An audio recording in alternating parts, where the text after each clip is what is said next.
I set the folder down on my parents' kitchen table. Just a plain manila folder, nothing dramatic about it. And my dad looked at it like I'd placed a grenade between the salt shaker and his coffee mug.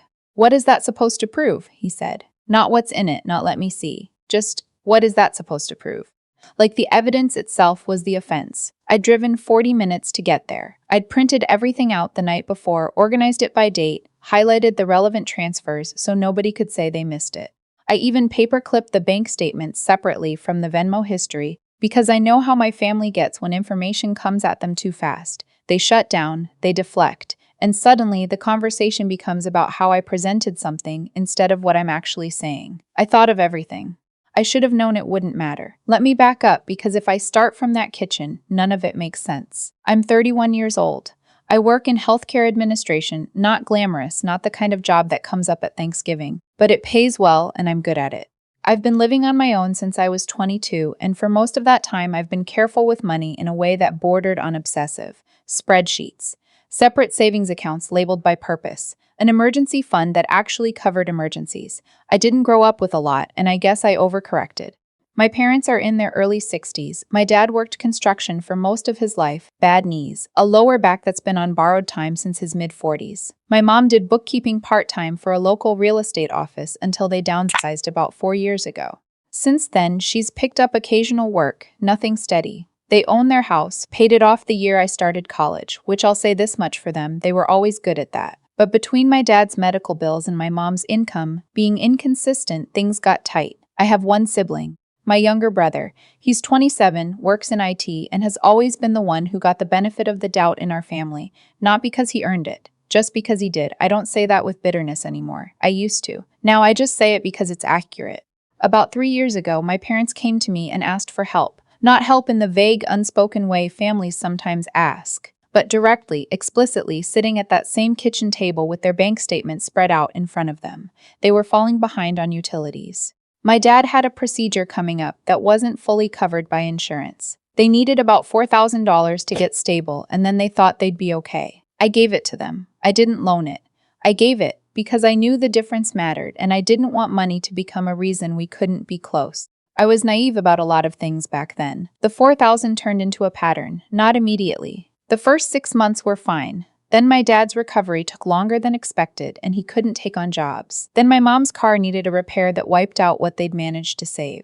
Then it was the property taxes. Then it was the furnace. Each time, I told myself this was the last time, and each time I meant it, and each time I also opened my laptop and made the transfer anyway because saying no to your parents, when you can technically afford not to, feels like a moral failure in a way that is incredibly hard to explain unless you've been there. By the end of 2 years, I had quietly given my parents just over $22,000. I want to be clear about something. I didn't keep a running total in my head while it was happening. It wasn't until I sat down one night to do my own financial planning, I was thinking about buying a place, running numbers on what I had saved versus what I'd need, that I opened my transaction history and actually added it up. I sat there for a long time afterward, not crying, not angry, just doing math. Trying to figure out what I would have now if I hadn't done what I'd done versus what I had and whether I regretted it. I didn't regret it, but I also couldn't keep doing it. So I called my mom and said gently, carefully, in the most diplomatic voice I own, that I needed to pull back for a while, that I had my own financial goals I'd been putting off, that I loved them and I wasn't going anywhere, but I couldn't keep absorbing their shortfalls indefinitely. I said this nicely. I said it with compassion. I even apologized, which I now understand was unnecessary but felt automatic at the time. My mom said she understood. She said that to my face, and then she called my brother. I don't know exactly what she told him. What I do know is that 2 days later, my brother called me and said, and I'm going to give you the direct quote because I've thought about it so many times I have it memorized. I don't know why you're punishing them. There are parents, not some charity case you get to cut off when it's inconvenient. That was the first time I understood that whatever story my parents had been telling my brother about our arrangement, it wasn't the true one. I asked him what he thought was happening. He said he knew I'd lent them some money a while back, some money, and that apparently I was upset about being paid back slowly, and now I was holding it over them. He said this with the confidence of someone who has never once questioned a second-hand account in his life. I told him that wasn't accurate. He said, Mom's really hurt, you know. She said you made her feel like a burden. I felt something shift in me during that phone call. Not snapping, not the kind of shift you feel in anger. The quieter kind. The kind where something that's been slightly off kilter for a long time finally settles into its correct position and you realize, oh, this is who we are, this is the dynamic, I just hadn't let myself see it clearly before. I didn't argue with my brother. I just said, I think there's some missing context, and at some point we should probably all be in the same room together. He said that wasn't necessary. For a while, I let it sit. I wasn't angry enough to force a confrontation, and I was busy, work was demanding. I was trying to figure out my housing situation. I had a life that needed tending to. My parents and I moved into a kind of surface-level civility. Holiday calls. A birthday dinner in the spring that was perfectly pleasant as long as we didn't discuss anything real. My brother and I texted occasionally, nothing meaningful. I thought maybe this is fine. Maybe we just don't talk about it and eventually it fades, and we're one of those families that maintains peace by mutual agreement to remain slightly estranged from the truth. Then in September, my mom called and said they needed help again. My dad's knee had finally given out completely. He was looking at a partial replacement, which the insurance would cover most of, but not the copays, not the physical therapy, not the time he'd be unable to work. She said it was going to be hard. She said she didn't know who else to call. She didn't ask me directly. She just laid it out and waited. I told her I needed some time to think about it. She said okay, and then her voice did a thing, this very specific tone she has, not quite guilt-tripping. Something more subtle than that, something that communicates, I'm very disappointed, but I would never say so, and we got off the phone. I thought about it for a week. I talked to a friend about it. I even looked up some resources for aging parents who are struggling financially, things like assistance programs and community health options, because I wanted to give her something useful if I couldn't give her a check. Then I called back and said I couldn't do another large cash transfer, but I could help them research some options. I said this kindly. I meant it kindly. My mom said, I can't believe you're saying no after everything we've done for you. After everything they'd done for me. I sat with that sentence for a minute. I tried to parse it charitably, tried to think about what they had done, raising me, obviously, the baseline of parenting, and whether that meant what she seemed to mean by it, which was that I owed them financially and indefinitely, and that any limit I set was a betrayal of that debt. I said, Mom, I've given you over $20,000 in the last 2 years. There was a silence. Then she said, That's not true. You're exaggerating. And that was the moment I knew I needed the folder. I spent about a week putting it together. Every Venmo transaction, with the date and the amount and the notes I'd written on each one, for the furnace, for the taxes, for the copay in March. Every bank wire. 2 checks I'd written that I had photos of on my phone. All of it printed, organized, and added up at the bottom of the last page. $22,410. Over 26 months, I called my brother and asked if he would come to my parents' house with me. I said I wanted us all to have a conversation together, that there seemed to be some genuine misunderstanding about what had been happening financially, and that I wanted to lay it out so everyone was working from the same information. He was skeptical, but he came.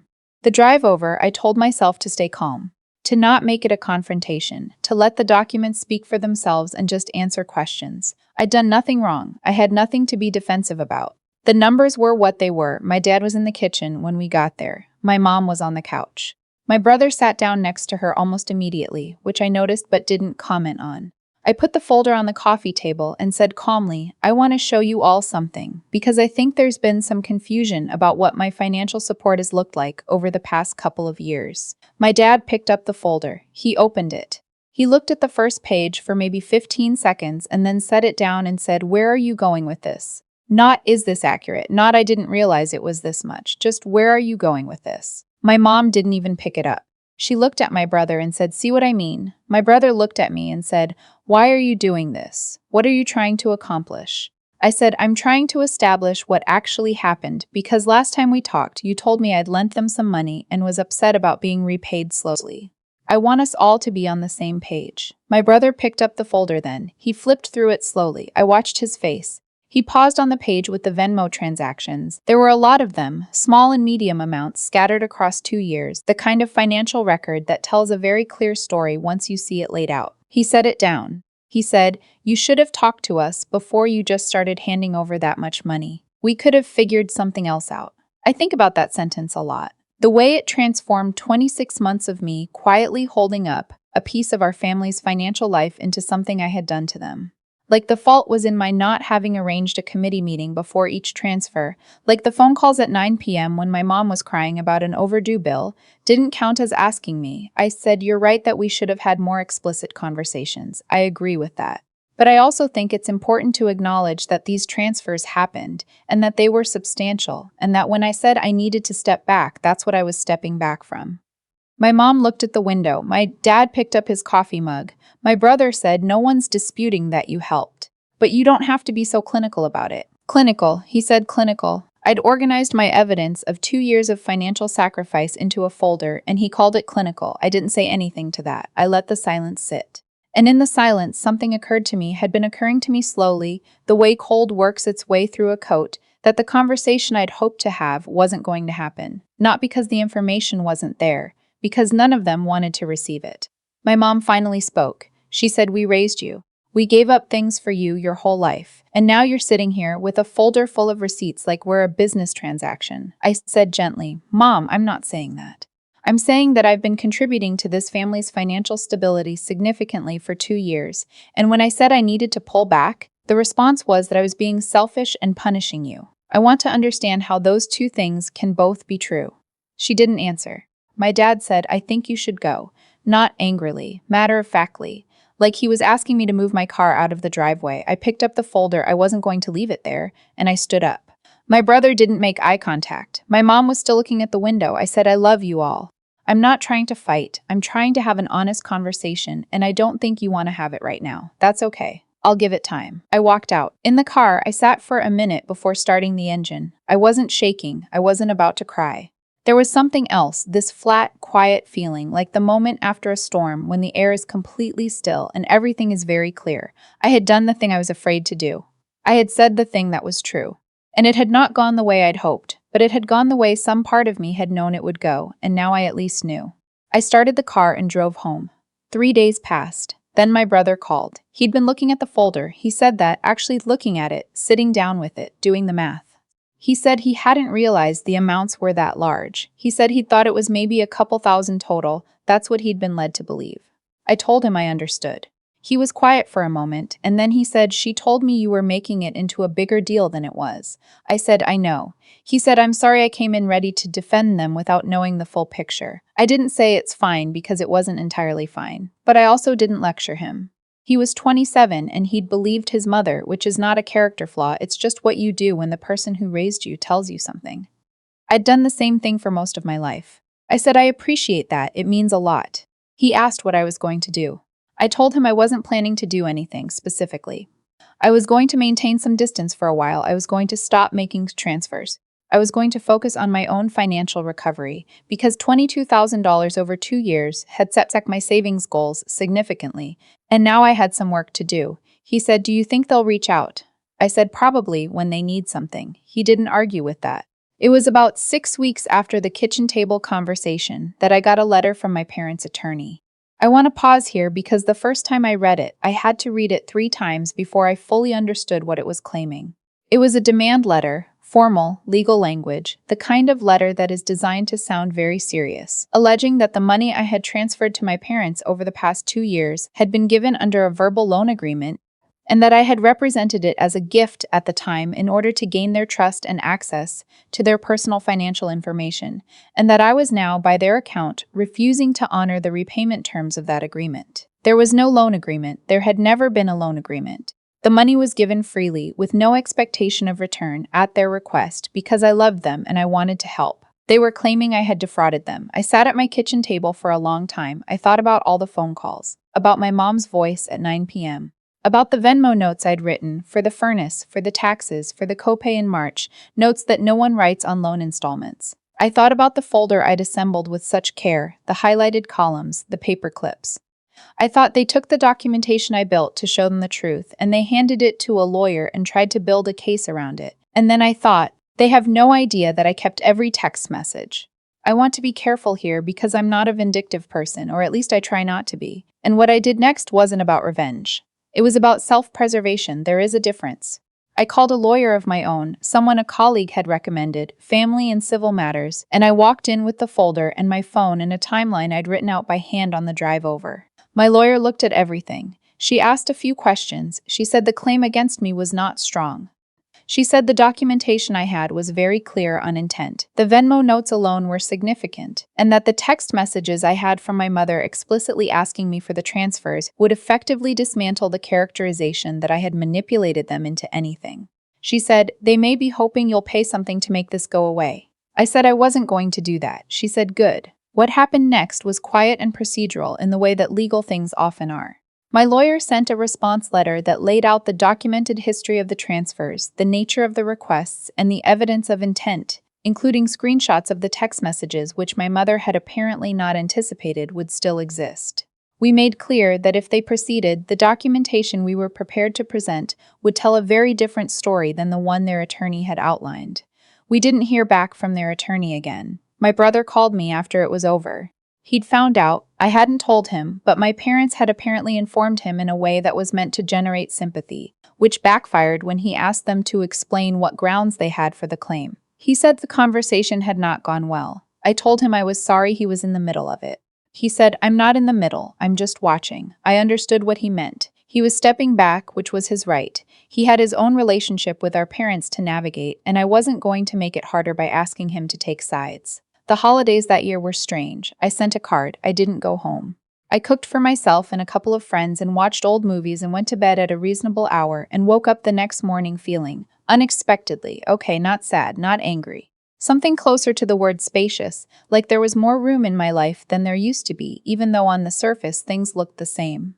I've been working on building back what I put in. It's going well, actually.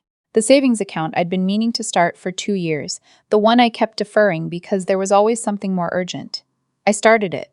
It's not where I want it yet, but it's growing, which is a feeling I'd forgotten I was allowed to have. I don't know what comes next with my parents. I'm not holding the door open, but I'm not sealing it either. If they want to have a real conversation someday, not a negotiation, not a performance, but an actual honest accounting of what happened between us, I'll be there for that. I've been in enough therapy at this point to know that cutting people off permanently, while sometimes necessary, isn't something to do lightly or in anger. But I also know this. I walked into that house with documentation of 2 years of love and labor and sacrifice, and they called it an attack. I stayed calm.